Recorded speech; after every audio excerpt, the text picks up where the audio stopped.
Hello everyone, welcome to my YouTube channel. I am Dipti. I hope आप सभी लोग अच्छे होंगे।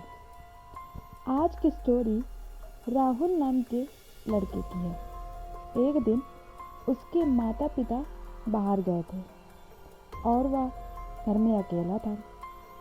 उसका टाइम पास नहीं हो रहा था। टाइम पास करने के लिए उसने टीवी ऑन कर दी, लेकिन उसका ध्यान उसके हाथ में रखे मोबाइल में था। वह मोबाइल में पिशाचों की कहानियाँ पढ़ रहा था। तभी थोड़ी देर बाद बारिश स्टार्ट हो गई और बिजली कड़कने लगी। क्योंकि वह घर में अकेला था, इसलिए बारिश और बिजली कड़कने की आवाज़ उसे डरा रही थी। क्योंकि वह भूत प्रेत इन सबको मानता नहीं था, लेकिन उनके बारे में पढ़ना उसे बहुत पसंद था। थोड़ी देर बाद इतनी तेज बिजली कड़की कि लाइट चली गई और पूरे घर में अंधेरा हो गया। और उसके घर का इन्वर्टर भी खराब था।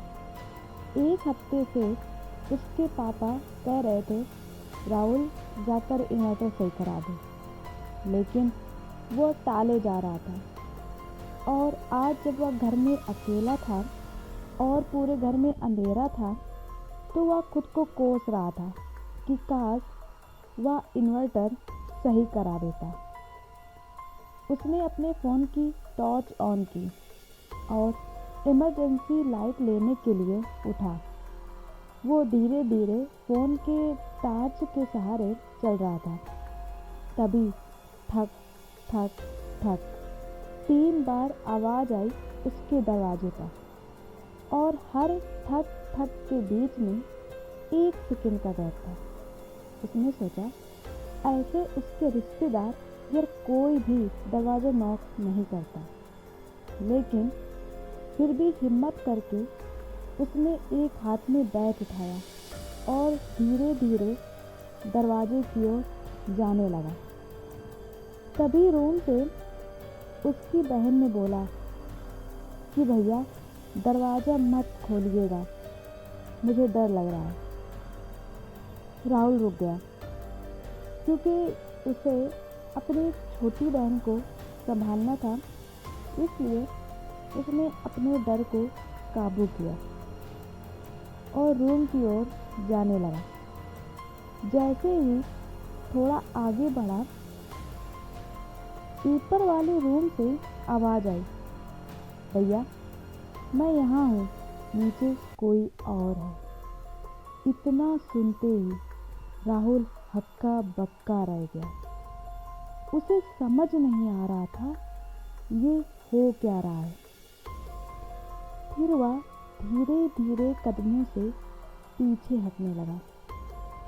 पीछे हटते हटते वह वहीं पर रखी एक मेज से टकरा गया। तभी जोर से बिजली कड़की और उसकी रोशनी से कुछ समय के लिए पूरे घर में रोशनी हुई।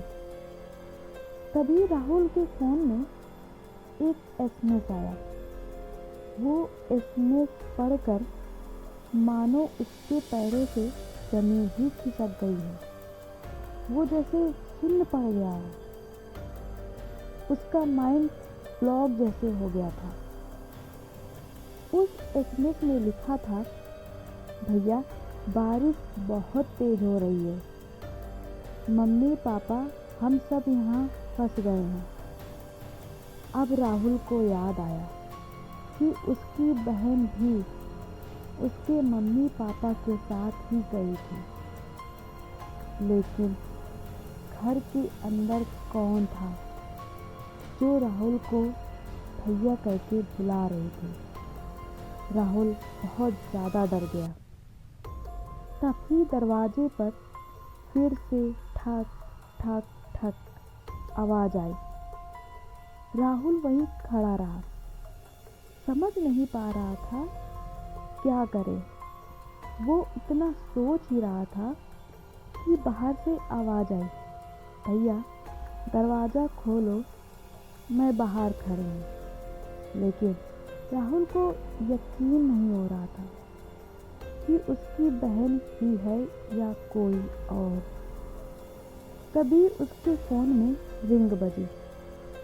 उसने देखा उसकी बहन की कॉल थी। उसने रिसीव किया।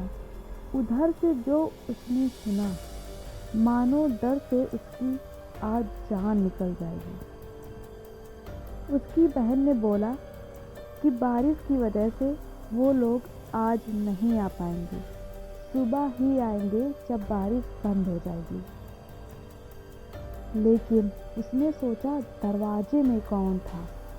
राहुल की हालत खराब होती जा रही थी। उसे कुछ समझ ही नहीं आ रहा था। वह सोफे में चुपचाप बैठ गया। उसने सोचा चाहे जो हो जाए वह वहाँ से नहीं उठेगा। तभी नीचे वाले रूम से फिर से आवाज़ आई, भैया यहाँ आओ, मुझे डर लग रहा है। अब राहुल पूरी तरह डर गया था, लेकिन वह वहाँ से उठा नहीं।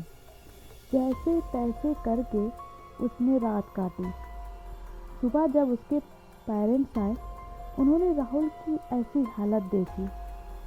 उससे पूछा क्या हुआ, लेकिन राहुल मानो सुन्न सा पड़ गया। कुछ बताने की हालत में नहीं था।